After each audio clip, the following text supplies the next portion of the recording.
Lumen Naturae, shining light on more than the visible. Hi, I'm Kate Baker.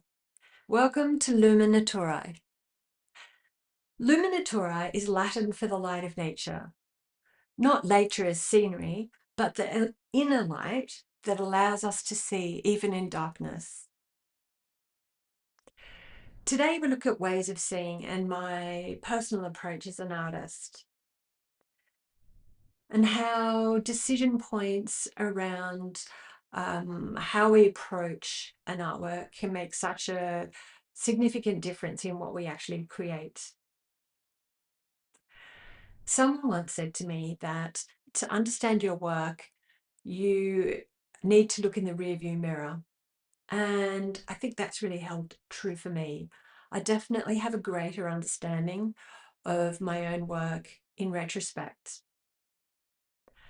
I move forward sometimes not fully understanding exactly what I'm creating um, until either the work is partway through, completed, or even sometimes months and years later. I've learned to trust that process, and that process can be different for everybody and unique in the way each artist works. Some photographers I know treat the camera as an extension of their being. They have their camera with them everywhere they go, and it's their way of experiencing the world. Other artists will use their camera or other mode of expression to create or express an idea, and they actually construct the image. And each of these ways are absolutely valid and have their own points of advantage. For me, my camera is a collaborator. We're not always together, but when we are, it's meaningful. And together, we create meaning. Each of my cameras have their own distinctive characteristics, and aligned with my choices can help me understand something more fully, to experience place more deeply, or more fully, to connect with a person in a deeper way. And they also help me connect to my own inner world and help me find a connection to something far more universal. There's something deeply moving in those moments when I realize, or when anybody realizes, that you're tapping into something which is larger than yourself, something more universal, and something which refuses easy categorization. What I found is that the decisions made about which camera and how to make a photograph can make a significant difference in what eventually comes through. Using an old-fashioned large format film camera, for example, with a cloth over the head and individual sheets of film, is a very slow and quite a ceremonial process, and requires consideration and quite a mindful regard.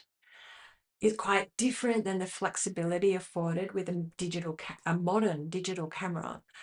And um, but what I have discovered is that, particularly with youth, that the slowness of the process itself and the sense of mystery associated with it gives the person a sense that, this is and it gives it credibility. It's like, this is an intentional moment, and somehow it gives it some import.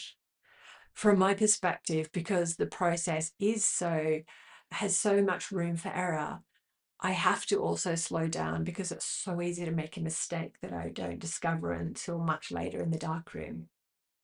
So mindfulness is key.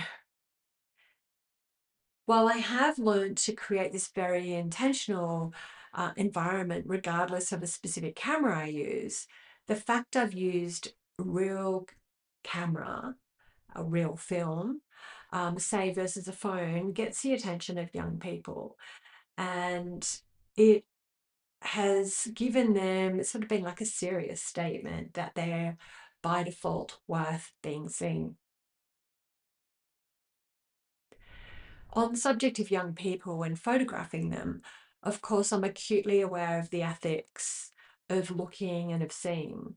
And so I consciously create an environment where I, without saying it in so many words, I invite the person to come forward and I remove all sense to be seen. I remove all sense of myself, and really in that space, all that exists is that person with the camera and I as witness. As a result, what I found is that people have been prepared to be authentic, vulnerable, transparent, and when they've actually seen their portrait and received it, they have been genuinely appreciative, and they know that they've been seen in a genuine way.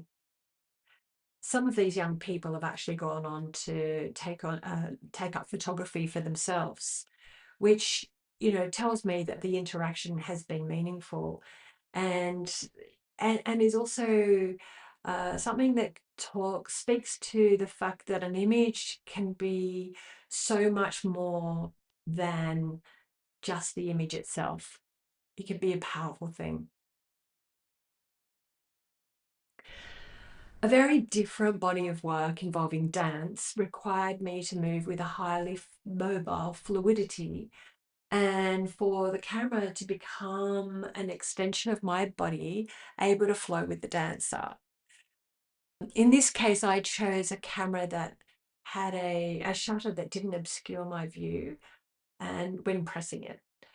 This kind of camera is called a rangefinder, and what I see through the lens is separate to the lens itself. So why does that matter? Well, it meant that it helped me enter the space of the dancer without interruption, without even for the nanosecond of that pressing the shutter, it did not obscure my view. And so, therefore, as a result, I was able to step into the flow of the dancer. And that helped me then kind of understand and choose the moments. On this particular day, we were able to, it just felt like a meditation. And we were able to do an entire series out of the photographs we made that day.